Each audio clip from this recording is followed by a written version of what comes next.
Introduction to JFET. Okay, introduction to junction field effect transistor याच्याबद्दल आपण चर्चा करत आहोत. तर BJT पाहिलं आपण बाळ्या. BJT काय रे? Bipolar junction transistor. याच्यामध्ये आपण काय बघितलं? कलेक्टर, बेस आणि इमिटर टर्मिनल असलेले डिव्हाइस बघितले. आठवते का? बेस, कलेक्टर आणि हे इमिटर. बेस, कलेक्टर आणि इमिटर. कुछ याद आ रहा है? त्याचे 3 कॉन्फिगरेशन होते. कोणकोणते? कॉमन बेस, कॉमन इमिटर आणि कॉमन कलेक्टर. म्हणजे CC, CB आणि CE कॉन्फिगरेशन. आठवतंय? आणि त्याचे 2 ॲप्लिकेशन सुद्धा बघितले आपण. कोणकोणते? Transistor as an amplifier, open switch आणि क्लोज स्विचचं काम करतं. आणि दुसरं transistor act as a amplifier आणि दुसरं स्विच. स्विचिंगमध्ये ऑन ऑफ आणि ट्रान्झिस्टरमध्ये करंट ॲम्प्लिफायर, व्होल्टेज ॲम्प्लिफायर. तर ते बघितलं आपण. आता हे झालं BJT. BJT म्हणा. Okay, bipolar junction transistor. आता आपल्याला बघायचं आहे FET. काय बघायचं आहे? FET. The field effect transistor is a type of transistor that use an electric field to control the flow of current in the semiconductor. As a name indicate that it control its current by using field. As name indicate that it control its current by its field. म्हणून त्याला आपण field effect transistor असं म्हणतो. तर त्यातला current control जो आहे तो कशावर डिपेंड करतो? इलेक्ट्रिक फील्डवर डिपेंड करतो. म्हणून याला आपण करंट कंट्रोलिंग डिव्हाइस असं म्हणतो. करंट कंट्रोलिंग सेमीकंडक्टर म्हणतो. आता BJT हे करंट कंट्रोलिंग डिव्हाइस आहे. BJT काय आहे? करंट कंट्रोलिंग डिव्हाइस आहे. कारण त्याचा आउटपुट करंट म्हणजे त्याचं कंट्रोलिंग टर्मिनल बेस करंट जो आहे किंवा कंट्रोलिंग पॅरामीटर जे आहे ते काय होतं रे? करंट होतं. आता इथं आपण व्होल्टेजनी ID कंट्रोल करणार आहे. म्हणजे इथं IC कशाने कंट्रोल होत होतं? करंटने कंट्रोल होत होतं. तुम्ही करंट गेन बघितलं ना? Alpha, beta, gamma. करंट गेनच बघितलं ना? मग अल्फा इज इक्वल्स टू काय रे बाळे? Alpha is equals to IC divided by IE. बरोबर आहे का? म्हणजे काय करंट कंट्रोलिंग होतंय. हे करंट कंट्रोलिंग होतं. हे मात्र व्होल्टेज कंट्रोलिंग आहे. So field effect transistor is voltage controlling device. Again it consist of 3 terminal, base, collector, emitter. It is also consist of 3 terminal, gate terminal, drain terminal and source terminal. Gate, drain आणि source. Gate, drain आणि source. So voltage controlling voltage जे आहे voltage across gate to source असतं. Gate to source. Okay. The field effect transistor is unipolar device. आता unipolar आणि bipolar काय आहे? काय रे बायपोलर काय असते? 2 पोल असते.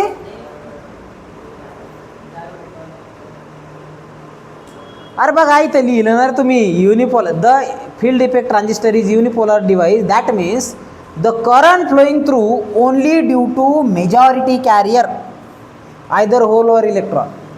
करंट कशामुळे फ्लो होतो? फक्त मेजॉरिटी कॅरियरने फ्लो होतो. आणि BJTमध्ये काय होतं? करंट मेजॉरिटी कॅरियरनी पण फ्लो होतो आणि मायनॉरिटी कॅरियरनी पण फ्लो होतो. आता मेजॉरिटी कॅरियर म्हणजे काय? बहुसंख्याक.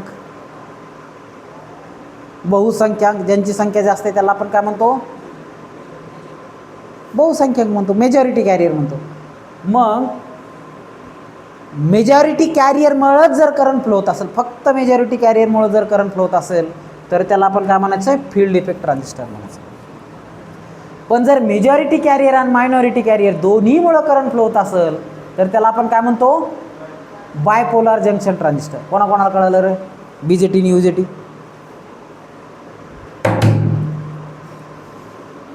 BJT दोन्हीमुळं म्हणजे मेजॉरिटी आणि मायनॉरिटी दोन्हीमुळे फ्लो होतो. आणि युजेटीमध्ये एफ ई टी कशामुळे फ्लो होते? Majority carrier. ओके, तर याला युजेटी सुद्धा म्हणतात, एफ ई टीलाच युनिपोलर जंक्शन ट्रान्झिस्टर सुद्धा म्हणतात. आता बघा व्होल्टेज कंट्रोल डिव्हाइसच का, तर हे समजून घ्या. The applied voltage between gate and source. इथं गेट आणि सोर्सच्या मध्ये काय केलं तुम्ही? VGS अप्लाय केलं. आणि VGS काय करेल? Control the drain current. तर या ड्रेन करंटला कंट्रोल करेल. तर याच्यामध्ये ड्रेन करंट काय आहे? कंट्रोल्ड पॅरामीटर आहे. ड्रेन करंट काय आहे? Controlled parameter. आणि VGS काय आहे? Controlling parameter. तर हे कंट्रोलिंग आहे आणि हे कंट्रोल पॅरामीटर. कंट्रोल करणारा हा आणि कंट्रोल होणारा हा. कोणाकोणाला समजलं रे? ह्यो याला कंट्रोल करतो, ह्यो याला कंट्रोल करतो. व्होल्टेज हे करंटला कंट्रोल करतंय, म्हणून व्होल्टेज कंट्रोलिंग डिव्हाइस असं म्हणतो याला आपण. येतं लक्षात? Therefore FET is called as voltage control device. आता नेम फील्ड इफेक्ट का बरं म्हणलंय? बघा, the name field effect suggest that the current flow in field effect transistor is control by electric field setup by an external voltage. External व्होल्टेजनी जी electric field setup होईल त्याच्यामुळं current control होईल आणि त्याच्यामुळं त्या डिव्हाइसला आपण काय म्हणतो? करंट कंट्रोलिंग डिव्हाइस असं म्हणतो. त्याचे दोन प्रकार पडतात. FET consist of two types. First one is JFET. कोणतं? JFET, junction field effect transistor. आणि दुसरं MOSFET, metal oxide semiconductor field effect transistor. मग JFETचे परत दोन टाईप पडतात, N चॅनल JFET आणि P चॅनल JFET. आणि MOSFETचे दोन टाईप पडतात, डिप्लेशन लेअर MOSFET आणि इन्हान्समेंट लेअर MOSFET. तर हे आपण डिटेल बघणार आहेत वन बाय वन. ताण घेऊच नका. ताण यायला लागला तुम्हाला, तुला येतो का रे? नाही ना? तर याचे फायदे काय आणि तोटे काय ते आपण बघू. इथपर्यंत कोण कोण आलं रे? तू आला का रे? खरंच? तर बघा फायदे काय. आता हे काय रे? युनिपोलर आहे. It is an unipolar device, so its operation depend on flow of majority carrier only. फक्त मेजॉरिटी कॅरियरमुळंच करंट फ्लो होणार आहे, अदरवाईज करंट फ्लो होईल का? हां नाही. आणि BJTमध्ये मात्र मेजॉरिटी आणि मायनॉरिटी दोन्हीमुळं करंट फ्लो होतो. So it is relative emerge to radiation. आता बघा, रिलेटिव्हली इमूव्ह म्हणजे काय? अपोज करणे. रॅडिएशनला अपोज करते. आपण इम्युनिटी म्हणत नाही का, त्या पद्धतीचा इम्यू टू रॅडिएशन. रॅडिएशनला अपोज करण्याचं काम हे करतं आहे. त्याच्यानंतर FET has very high input resistance. FET input resistance कसं आहे? खूप जास्त असतं. FETचं इनपुट रेजिस्टन्स खूप जास्त असतं. आता it has a less noise, कमी आवाज आहे. कमी आवाज कोणाचा असतो रे? ज्याची किंमत जास्त आहे त्याचा आवाज कमी असतो. खरं आहे का नाही? आम्हाला काय माहिती म्हणा सर. तर FET is less noise device. FET कसा आहे? लेस नॉईज डिव्हाइस आहे. It can operated at much higher frequency. याची फ्रिक्वेन्सी खूप जास्त असू शकते. इट कॅन बी ऑपरेट करू शकतो आपण हाय फ्रिक्वेन्सीला. पण BJT करू शकतो का? BJT करू शकतो का? त्याच्यानंतर FET has better thermal stability. जास्त टेम्परेचर आलं तरी FET टिकल, म्हणजे थर्मल स्टॅबिलिटी FETची. Okay, so these are the advantages of FET. What are the disadvantages? सगळेच फायदे असतात का रे? नाही, काही ना काहीतरी तोटे असतात. मग काय तोटे रे? दोनच तोटे आहेत. द FET amplifier amplifies the lower gain.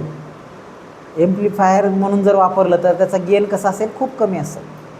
Okay, lower gain. And it has relatively small gain bandwidth produce a compare with that of convenient transistor, conventional transistor. म्हणजे याच्यामध्ये बँडविड्थ जी आहे ती कमी आहे, कमी बँडविड्थला काम करतं कम्पेअर विथ कन्व्हेशनल. साध्या ट्रान्झिस्टरपेक्षा याची बँडविड्थ कमी आहे, म्हणजे याचं वर्किंग एरिया कसा आहे, बारका आहे. तर त्याच्यामुळं त्याचा वापर कमी होतो कम्पेअर विथ BJT. BJT एवढा वापर होत नाही. So right down this.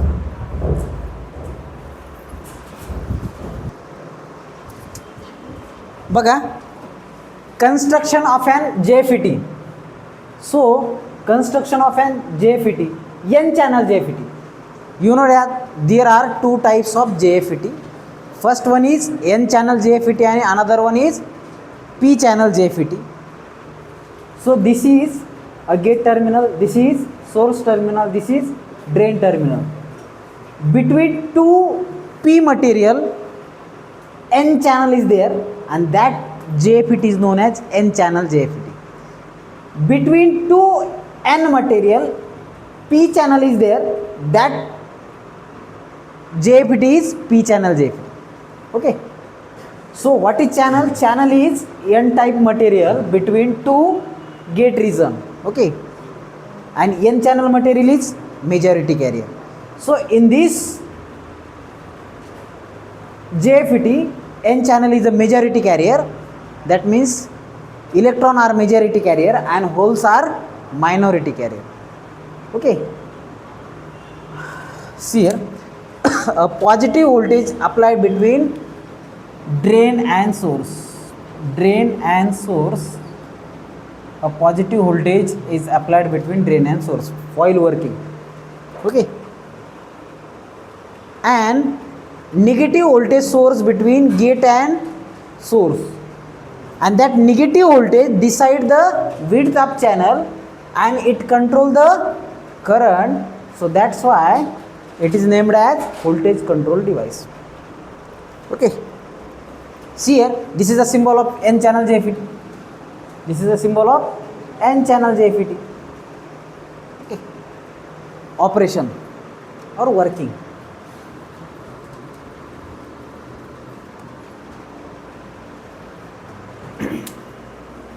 If 0, VGS is equals to 0, if VGS is equals to 0, that means no any voltage applied between gate and source. What happened? You know that drain and source voltage is positive voltage applied between drain and source. Positive voltage applied between drain and source. Positive voltage applied between drain and source. But if gate and source voltage is 0, what happened? Due to VDS, drain current start flowing from drain to source. Gate current start flowing from drain to source through channel, and this drain current is controlled by resistance between source and drain. Resistance between these two parts. This causes gate to source reverse bias.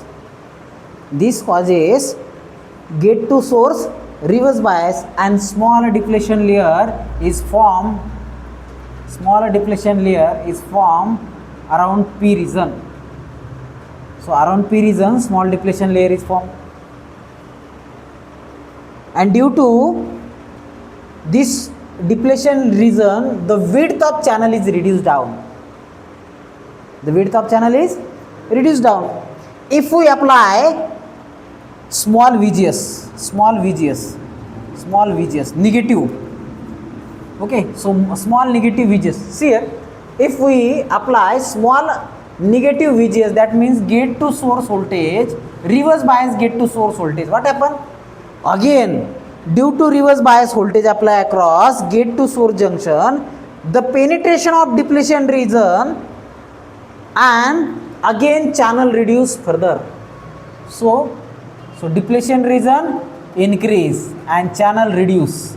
The width of channel reduce down. Why? Because of reverse bias this junction, width of channel is reduced down. As the depletion layer increases, width of channel reduced down. If we again apply a small voltage across gate to source, what happen? Depletion region increases. So width of channel reduced down. If we apply further large voltage between gate to source, what happen? The depletion region increase and width of channel reduce down. If we apply more voltage between gate to source, what happen? Again width of channel reduce down. At certain condition, at certain point, width of channel is 0. Width of channel is 0. So drain current is 0, and at that point that voltage is known as saturation voltage, or sorry, cutoff voltage. Cutoff voltage. A voltage at which ID is equals to 0, that voltage is known as cutoff voltage. And thus ID, that means drain current, is controlled by VGS. The drain current is controlled by VGS. So that's why such a device is known as voltage control device, because control parameter is controlled by voltage.